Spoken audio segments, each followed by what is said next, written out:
Hey everyone, welcome. It's your girl Tanisha Ashayomi Yorrick-Allen. I am the CEO and founder of Your Other Mind, an online coaching company and business consultancy firm. So, welcome in, welcome in, welcome in. I'm also a spiritual strategist, an EFT tapping expert, a strategic operations consultant, and a 1/4 emotional projector. Hi, guys. Welcome. So, I'm really happy to have you guys because today we're going to be talking about one of my favorite conversations. It just really is because I find that like a lot of my clients and a lot of people that I meet struggle with this topic and this theme, and I want to come and shed some light onto this topic. But before we get into the meat and bones of it for today, I really just want to take a moment to do what I always do, which is welcome in all the spirits, welcome in all the guides, and all the people that are here. So, wherever you are, if it feels good and safe to do so, please close your eyes and join me as I bless this channel and bless this broadcast for the collective good of all. And if you're not able to close your eyes, then just join me wherever you are. Okay? So I'm going to say a quick prayer, which is going to sound more like a declaration, an invitation of spirit to join us in this conversation. Now, for those of you that know, if you know, you know, then you know that the work that I do includes creating your biggest life ever, right? More wealth, higher impact, and an elevated presence in your life, your career, and your business on your own personal journey for success, right? And so as part of that work, I don't do anything with anybody anywhere, any time of day without praying. And it's a non-denominational prayer that, calls on God and the universe and the angels and the spirits and the ancestors. And that's how I like to get things started. So if prayer might offend you, this might not be your jam, but I'd be really surprised if the type of prayers that I pray don't invite you in anyway.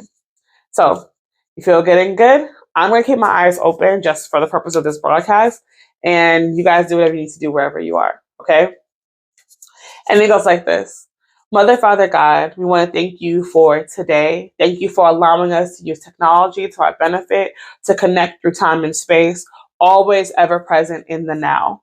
We thank you for allowing us to receive that which is for us.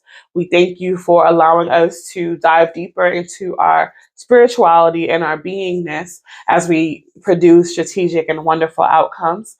And we thank you for allowing us to let ourselves be changed by the world that we participate in and by the choices that we make and what we choose to engage in.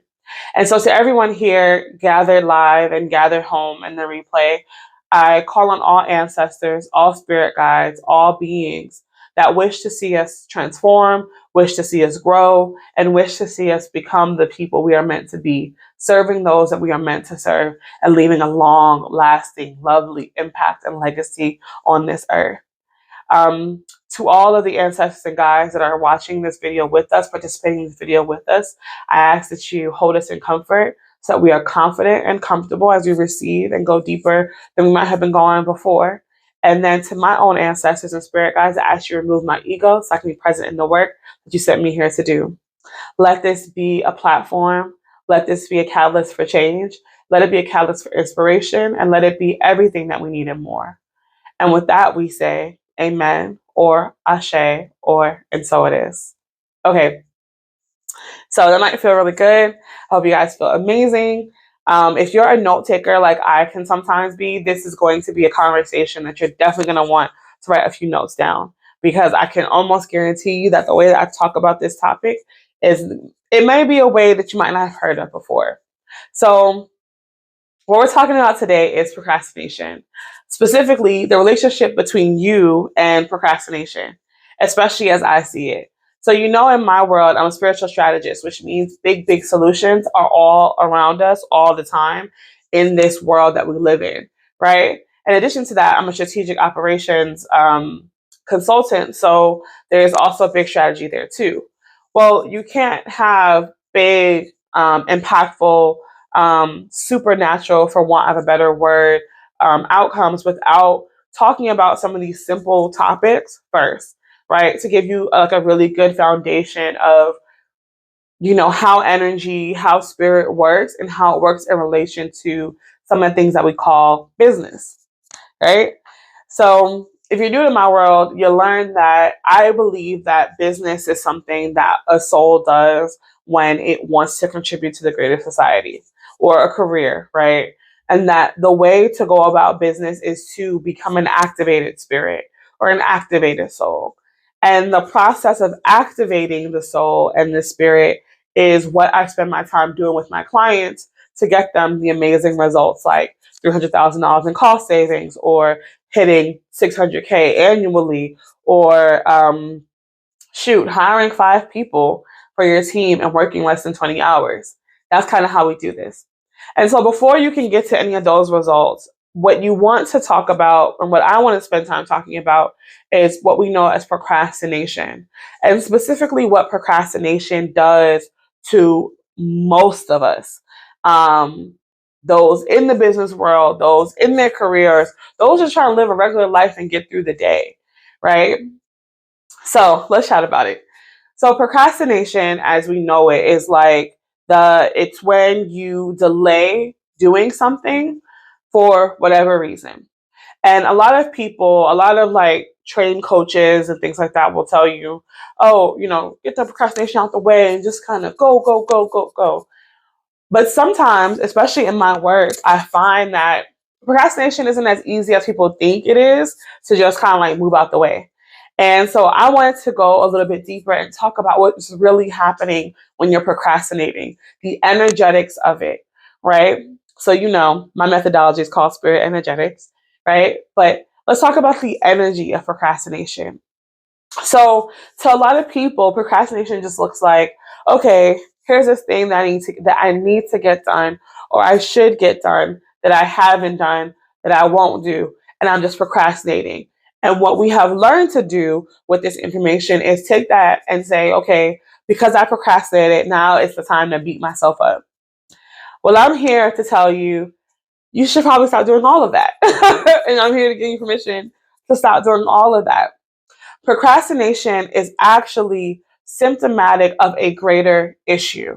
And what I mean by that, I don't mean like issues that are immovable or unchangeable.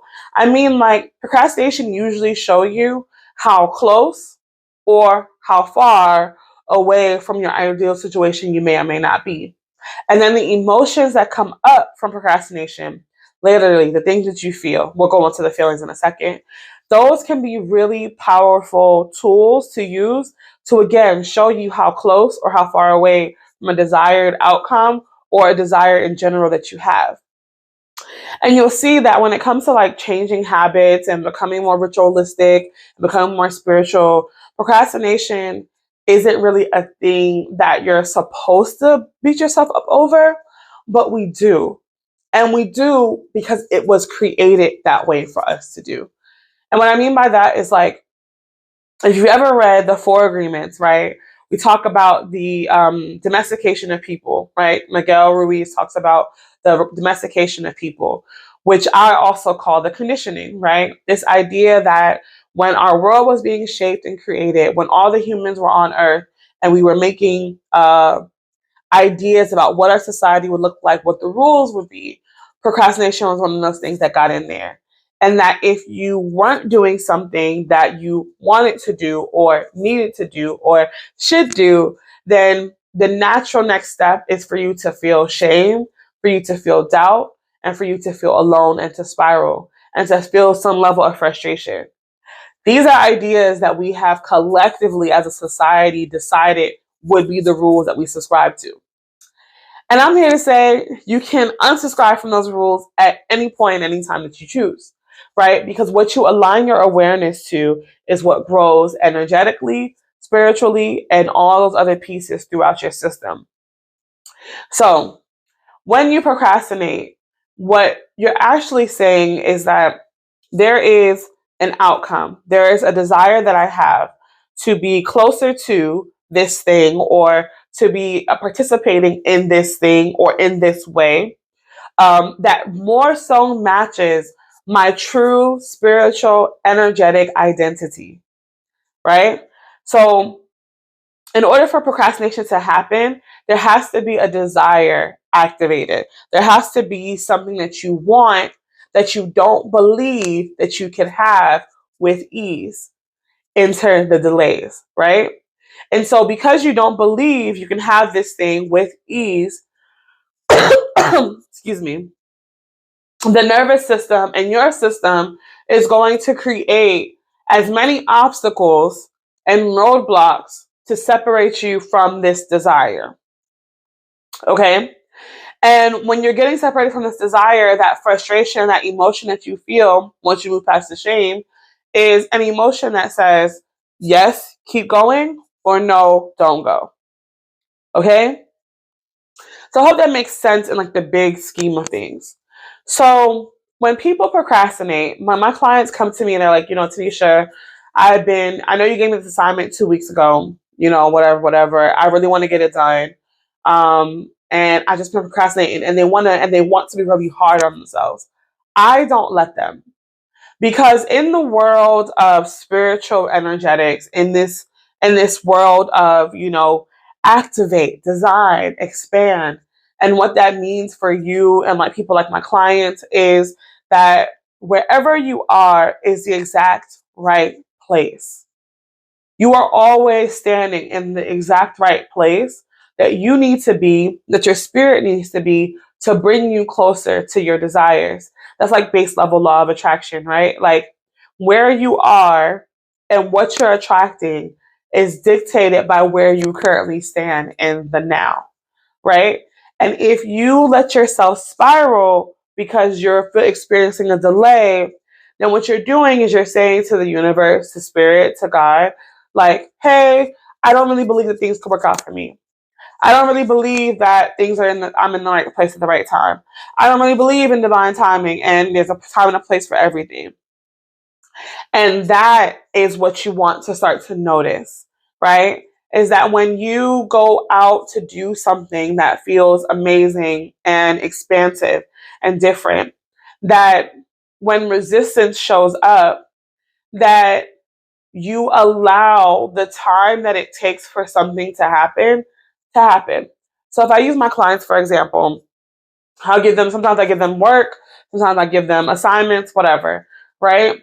And they'll say, oh my God, Tanisha, I didn't get it done. I'm so sorry. And they want to do the shame spiral thing that we're conditioned to do.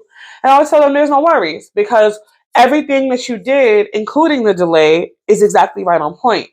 Because then when you have that natural delay or that procrastination that comes up, then you give me the opportunity to talk about the feelings that you may feel and the ideas that you may have and the thoughts that may have came up that have blocked you from moving forward anyway. And when we have that information and when we have that data and we can talk about those things, then we get to the meat and the bones, right? Or the meat and potatoes, we get to the meat and the potatoes of what's really happening on this journey to expansiveness or on this journey to the desire that you have. So I hope that's making sense. And so when people are struggling, when you're struggling with procrastination, I want you to get clear about what it is you're desiring. So let's say you want to write a book and you keep saying you want to write a book, keep saying you want to write a book, keep saying you want to write a book, and you just never get to it, right? It's just one delay after the next, right? And so you're procrastinating. I want you to consider that this book may be the thing that changes your life, right? And because it might be the thing that's going to change your life, it could be your zone of genius, if you will, right? That the reason you're probably like sabotaging it and procrastinating on your way to it is because it's something that you really, really want, right? And so if you can take the object of your desire and unpack it, why do I want this thing? Well, what do I want it for? How bad do I want it? And you can let yourself see that, oh, okay, this procrastination has to show me that this is something that I really, really want, right? And when you can see that there's something that you really, really want, and then you can ask yourself, well, what do I believe is possible about my ability to have this thing? Because again, procrastination, that delay, you're delaying for a reason. right? There's a reason why that delay is there. And it could be wonky emotions, it could be negative beliefs, it could be limiting thoughts and ideas and concepts. And it's important before you like spiral and say shame and all these type of things that you take a second and consider like this could just be that desire, that big thing for you. And that's great. And the reason why you're desiring it so much and don't know where to start is because you don't believe that you can have it. And when you can answer those two questions and when you can look at those two things, then you give yourself something to work with. Because there's nothing to reframe a thought or an idea or a limitation through like practical applied science or practical applied business strategy, right? And it's your ability to pick these things apart that's going to set you up to have a really strong relationship with what it means to procrastinate. And so to go into some of like the scientific or metaphysical ideas, I want to kind of break some things down for you guys. Change is a challenge. The first thing to go when you're looking to be more expansive, to be more impactful, to be a better leader, to be and have everything that you desire in your life or in your career is your identity. And the summation of your identity is a mix of your limiting stories and beliefs, a smidge of your real desires. If you're lucky and you are well practiced and you join a beautiful space like Elevation Experience, right? A piece of your spirit, your real spirit, right? Then you have all the things that people have told you about yourself, that you have believed are true. And then you have what people call the ego, right? Or other identities of yourself that want to keep you safe. And so procrastination is an attempt of your brain and your mind and your ego trying to keep you safe. And what that really means is familiar, right? Because when the brain is beautiful, the brain is so beautiful, right? It has all these, it makes all these like conclusions for you. And it draws conclusions for you and it puts things together for you in snapshots, right? All as a fail safe to keep you safe and protected. So when new things come in that challenge what we call the status quo or your brain and your body's way of being, the way that they've always been, it can be really challenging. So sorry. It can be really challenging to maintain and to go after something so new.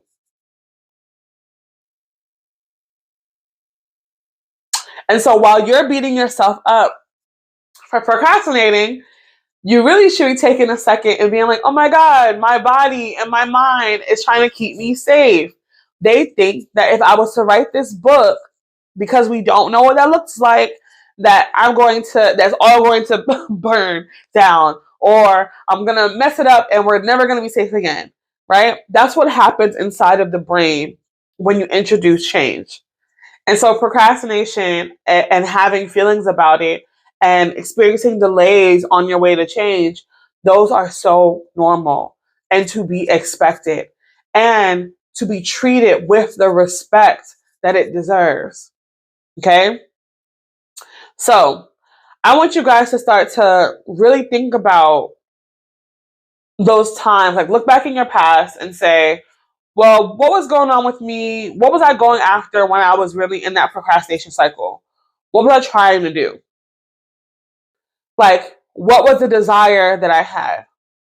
And then when you think about the desire that you had and you're able to get honest with yourself about it, I want you to ask yourself next, like, how was I feeling about it? What did I believe was true about me and this desire that I had that I kept putting so much space between myself? Right? Because the space is also a defense mechanism. It's a safety measure that our brain will do. We'll take the long way to do a thing because the brain is trying to keep you safe. Makes perfect sense. Do you see? So before you start a new project and you let yourself spiral out because of procrastination, take a second, take a beat, and just think about and assess what's going on inside here. Where is your identity looking to shift by entering this new desire, entering this new goal, this new idea, right?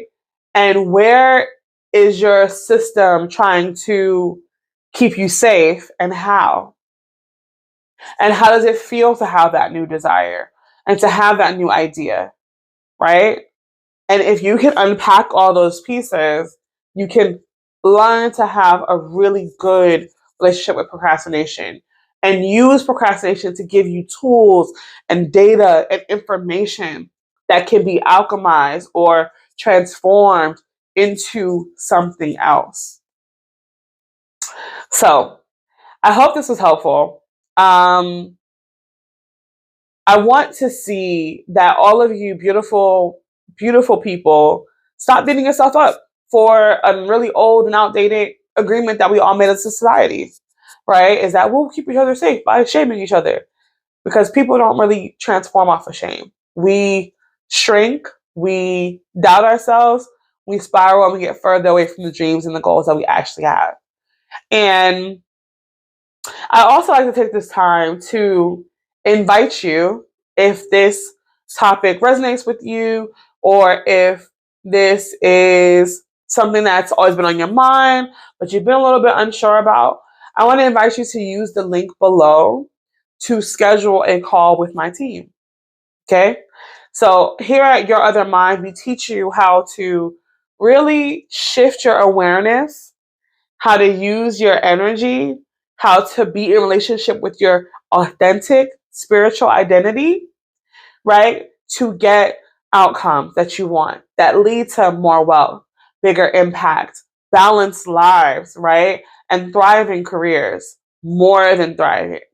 Because the more that you can master your relationship with yourself, the more you can master change through understanding and energy and human design and gene keys and numerology, the better your success rate. And you'll not only have a higher success rate, but you'll have a success rate that seems supernatural, which it really isn't. It's just applied science and theory and spirit, but whatever. But yeah, so if this spoke to you, if this felt like something that you have been grappling with for some time, look at the link in the bio. There is a link to schedule a call with myself or someone from my team to see how we can assist you. Like which one of our programs would be a great fit for you, which one of our opportunities would be a great fit for helping you to become more successful, more impactful, and to have a better life overall. So this has been a beautiful time with you all. It is your favorite internet transformation mentor and coach and strategist and guide, Tanisha, Asha, Yorrick-Allen. I'll see you guys next week. Peace.